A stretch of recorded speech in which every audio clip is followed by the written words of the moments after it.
À toutes et à tous, bonsoir et bienvenue à suivre les actualités sur WAP Info TV. Combat intense ce vendredi dans l'est de la République démocratique du Congo, notamment à Massissi, où de violents affrontements ont opposé les forces en présence dès l'aube. C'est mal la panique parmi les populations civiles. Pendant ces temps, retournement rapide de la situation à Tushunguti, repassé sous contrôle des FDC et le Ouazalendo. Reportage. À l'aube de ce vendredi 10 avril dans l'est de la République démocratique du Congo, illustrant une nouvelle fois la fragilité sécuritaire persistante dans la région. Les combats ont opposé les troupes de l'AFC M23 aux combattants Ouazalendo dans les localités de Mahanga et Kilongo situées dans les secteurs d'Osso-Banyungu en territoire de Massissi au nord Kivu. Selon plusieurs sources concordantes, les hostilités ont débuté dès 5 heures du matin. Pendant plusieurs heures, des tirs nourris d'armes lourdes et légères ont retenti, plongeant les populations civiles des villages environnants dans la panique. Situés à proximité de Buhimba, dans les territoires voisins de Walikale, ces agglomérations occupent une position stratégique à la jonction des deux zones régulièrement disputées pour leur importance sécuritaire et territoriale. Dans le même temps, plus au sud, la situation a connu un retournement rapide. La cité de Tushunguti, chef-lieu du groupe Maziralo dans les territoires de Kalehe au sud Kivu, est repassée sous le contrôle des forces armées de la République démocratique du Congo, appuyées par les Ouazalendo. Cette reconquête intervient moins de 48 heures après la prise de la localité par les éléments de l'AFC M23, survenue le 7 avril à l'issue des violents combats. Cette succession d'affrontements et de contre-offensives intervient dans un contexte diplomatique particulièrement sensible.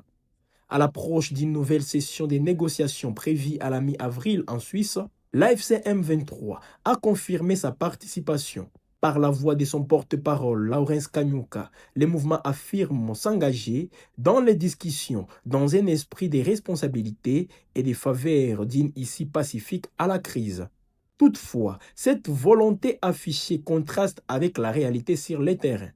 Les groupes rebelles accusent simultanément l'armée congolaise de mener des attaques dans les zones qu'ils contrôlent, ravivant les tensions à la veille des pourparlers jugés décisifs. Ces discussions convoquées conjointement par les États-Unis et le Qatar suscitent des vifs espoirs, mais aussi des doutes, alors que les combats se poursuivent et que les populations civiles continuent d'en payer les prix. La RDC franchit un cap historique sur la scène financière internationale. Le pays a réussi sa toute première émission d'eurobonds mobilisant 1,25 milliard de dollars américains, une opération saluée par les autorités qui y voient un signal de confiance des investisseurs et une nouvelle voie pour financer les infrastructures. Les détails de ce récit. La République démocratique du Congo a franchi ce jeudi une étape majeure dans son intégration aux marchés financiers internationaux en réalisant avec succès sa toute première émission des rebonds souverains. Le ministère des Finances annonce avoir levé un montant de 1,25 milliard de dollars américains. Conduite sous l'impulsion du chef de l'État Félix-Antoine Tshisekedi Tshilombo et pilotée par le ministre des Finances Doudou Fouambali Koundé, cette opération marque l'entrée officielle du pays sur les marchés obligatoires internationaux.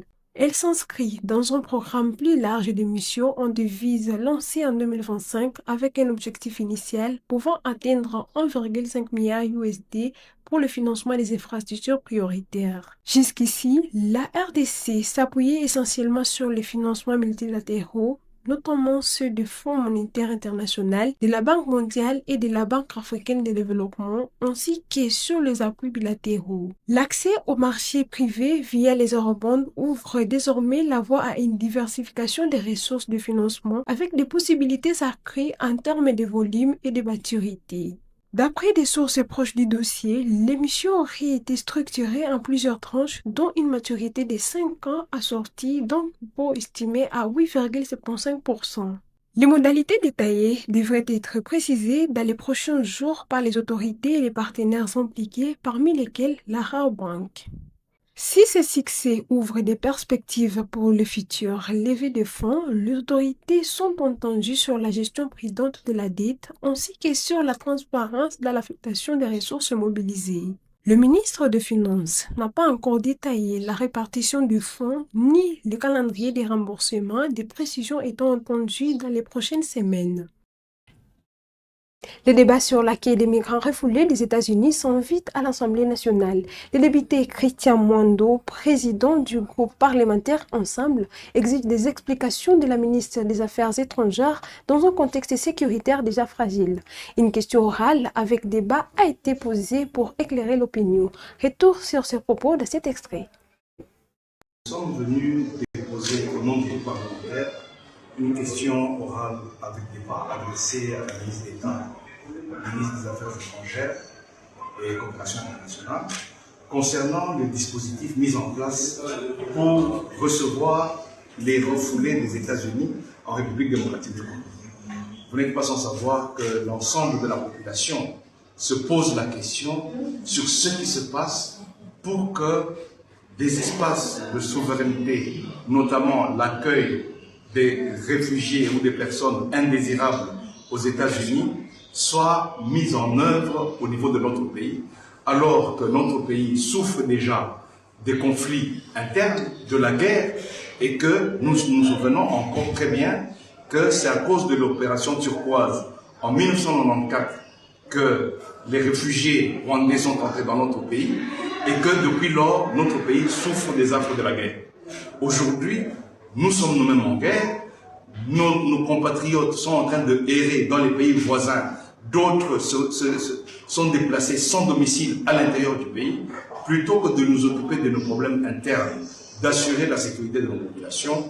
Le gouvernement semble être préoccupé par signer des accords qui mettent en cause la souveraineté nationale. Nous voulons donc que la ministre vienne devant le Parlement pour rendre compte de ce qui s'est passé et qu'elle nous dise quel est le contenu de ces accords et quels sont les avantages que notre pays trouve dans cela. Parce que de notre côté, nous avons l'impression qu'il s'agit tout simplement de se mettre genoux à terre devant les États-Unis et de brader la souveraineté nationale. Alors que le gouvernement assure que l'opération sera entièrement financée par les États-Unis et limitée d'aliton, des zones d'ombre persistent sur le volet économique et les modalités de mise en œuvre. Le précision dans cet élément. Le 5 avril 2026, la République démocratique du Congo a annoncé sa décision d'accorder refuge aux refoulés des États-Unis dans le cadre d'un accord bilatéral. Via son ministère des Affaires étrangères, la RDC a apporté plusieurs garanties pour éviter de céder place à la controverse. Dans un communiqué signé par la ministre des Affaires étrangères Thérèse Kayikwamba, quelques précisions importantes ont été apportées. Il y est notamment précisé que le coût réservé à ces refuges n'impliquera en rien les finances publiques congolaises. Tout sera pris en charge, selon cette correspondance, par Washington. Outre cette garantie d'ordre économique, celle liée à la durée a été apportée. Les réfugiés ne résideront dans la République démocratique du Congo que temporairement. Des assurances visiblement insuffisantes pour éviter la polémique et les réactions musclées de l'opposition et de la société civile. L'ONG Justicia a notamment décrié les contournements de la procédure normale pour la mise en œuvre des accords bilatéraux. Pour cette organisation non gouvernementale, le Parlement devrait être saisi avant la conclusion d'un aussi important engagement international. Par ailleurs, Justicia s'inquiète de l'absence de clarté sur le nombre, les nationalités et les pays de provenance de ces réfugiés et s'interroge en outre sur les raisons du non-renvoi de ces derniers dans leur pays de provenance directement. À Goma, le nouveau maire Désiré Ngabo a officiellement pris ses fonctions hier jeudi 9 avril 2026, succédant à Gilles Katembo lors d'une cérémonie de remise et reprise placée sous le signe de la continuité et l'apaisement. Les détails dans ce reportage de la cellule de communication du gouvernorat du Nord Kivu.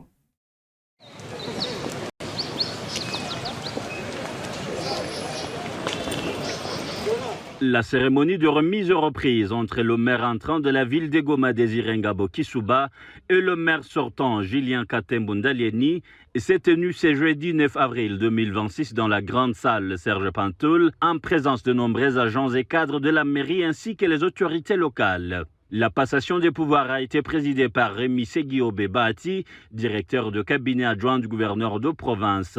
Une cérémonie qui s'est déroulée en plusieurs étapes, notamment la lecture de l'arrêté provincial portant nomination de nouvelles autorités urbaines, suivie de la présentation des procès-verbaux de notification, puis l'installation officielle du nouveau maire de la ville, Désiré Ngabo Kisuba et son adjoint Juvenal Chimiimana. Au cours de cette cérémonie, Rémi Seguiobé a prodigué des conseils aux nouvelles autorités, les appelant à une gestion responsable et efficace de la ville avant de leur souhaiter plein succès dans l'exercice de leurs fonctions. La remise et reprise que nous supervisons aujourd'hui est un symbole de la continuité de l'État. Elle rappelle que les fonctions sont temporaires, mais que les institutions demeurent. C'est pourquoi nous insistons sur la discipline, la loyauté et le respect des règles de bonne gouvernance. Les citoyens attendent de leurs dirigeants proximité, écoute et résultats concrets. En conclusion, je vous invite tous, sortants et entrants, à travailler dans l'esprit de collaboration et de responsabilité. Que cette transition soit un modèle de sérénité et de maturité institutionnelle. Ensemble, faisons notre ville un espace de paix et de développement et de confiance. Je dis et je vous remercie. De son côté, le maire sortant Julien Katembundalieni a exprimé sa gratitude au mouvement FCM 23 pour la confiance accordée aux nouvelles autorités de la ville. Au Sud Kivu, le prix du carburant connaît une nouvelle régulation sous l'administration de l'F123. Désormais fixé à 80 000 francs congolais à la pompe, ces tarifs résultent d'une décision concertée entre l'autorité provinciale et les opérateurs du secteur pétrolier réunis autour du gouverneur Patrick Eboussou-Bouangoui sous l'égide de la FEC. Le détail dans ce reportage.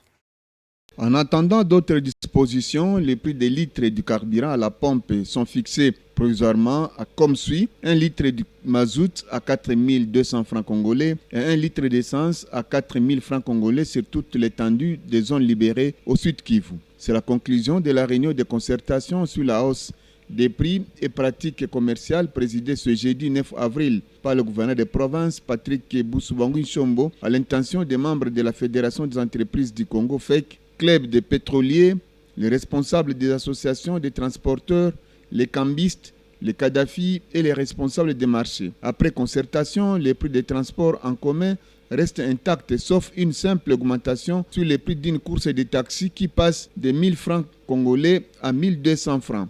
Les billets du bateau de $10 à 25 000 francs congolais, mais pour les motards, Bajaj reste intact. Patrick Eboussou-Bouangoui Chombo a tenu cette réunion suite aux tensions économiques et réelles que traverse actuellement la province Sud Kivu, dont les causes sont à la fois externes et internes. L'autorité provinciale a transmis aux partenaires un message clair des autorités du mouvement révolutionnaire Alliance Fleuve Congo qui lutte contre l'augmentation des prix en désordre sur les pompes des stations de carburant, les courses de transport en commun et sur les marchés.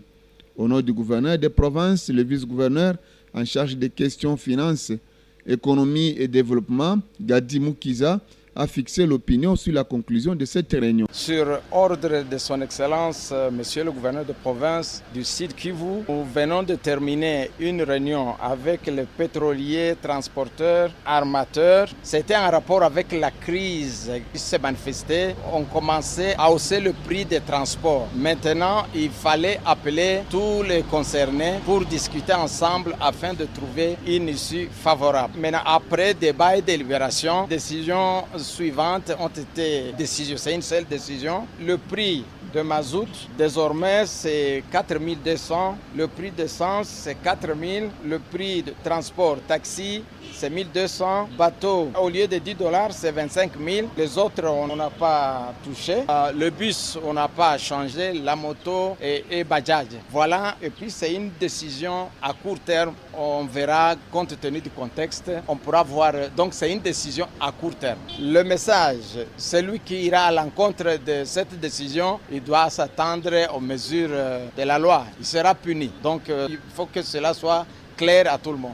Malgré le contexte international défavorable, notamment lié à la crise géopolitique suite à la guerre en Iran, qui perturbe les circuits d'approvisionnement mondiaux, en particulier à travers le détroit d'Ormuz, l'augmentation de prix doit être communiquée. Cette réunion avait une importante capitale pour la stabilité économique et sociale de la province afin de stabiliser le pouvoir d'achat de la population.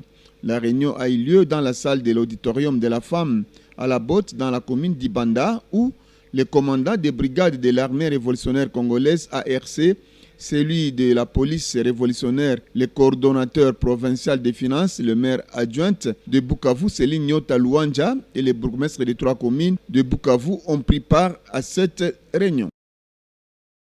À Bunia, le gouverneur militaire de l'Ituri et commandant des opérations a échangé jeudi avec une délégation d'évêques venus de l'Ituri et de Kisangani, conduite par l'archevêque métropolitain Monseigneur Marcel Outembi. Au centre de discussion, l'annonce de la cérémonie de remise des possessions canoniques de Monseigneur Emmanuel Nguna, prévue le 26 avril. Reportage. En face du commandant des opérations et gouverneur militaire de l'Ituri étaient leurs excellences messeigneurs, archevêques métropolitains de Kisangani Marcel Outembi, l'évêque du diocèse de Bunia Dieudonné Oringi et celui de Mahaginioka, Sosten Aikoli. Ensemble, les deux parties ont largement échangé sur les dispositions prises pour la réussite de cette grande cérémonie canonique prévue à Mambasa. Cette préparation soit une affaire de tous, sur le plan politique, sur le plan militaire, sur le plan sécuritaire, mais aussi sur le plan social. Et en tant que tel, nous les évêques, nous les pasteurs, les différentes notabilités doivent s'investir pour donner chacun sa contribution. Un message pressant a été lancé aux terroristes ADF MTM et leurs alliés qui semblent déstabiliser actuellement cette partie de l'Ituri. Nous lançons un message fort pour que ces frères et sœurs qui sont dans l'ADF puissent se désengager. La vie humaine est très sacrée. La vie humaine doit être préservée. La leur comme la nôtre. Dans les ADF, il y a des Congolais aussi. Il n'y a pas que des étrangers. Leurs excellences messeigneurs ont salué l'élan du développement et de la modernisation pris par la ville de Bunia. La ville de Bunia grandit beaucoup démographiquement. La ville de Bunia s'est construite à terme d'infrastructures. Les routes, les avenues asphaltées, les immeubles de grands bâtisses. Il y a l'aéroport qui est fin prêt. Il y a l'université de Bunia qui est fin prêt aussi. Jusqu'il y a 5 ans, Bunia comme ville, 2-3 paroisses. Mais aujourd'hui, ils sont rendus en 10. Pour rappel, les messeigneurs au sein de la communauté, leur influence s'articule autour de plusieurs axes fondamentaux dont le rôle des guides spirituels et moraux, régulateurs social et moral, acteurs du développement, le rôle de la voix des sans-voix, les rôles de la médiation. En Ituri, l'administration militaire tisse de bonnes relations avec les confessions religieuses. Mesdames et messieurs, c'est la fin de cette session d'actualité. Merci de l'avoir suivi. Écrivez-nous en commentaire, likez et partagez toutes ces actualités. À toutes et à tous, portez-vous bien.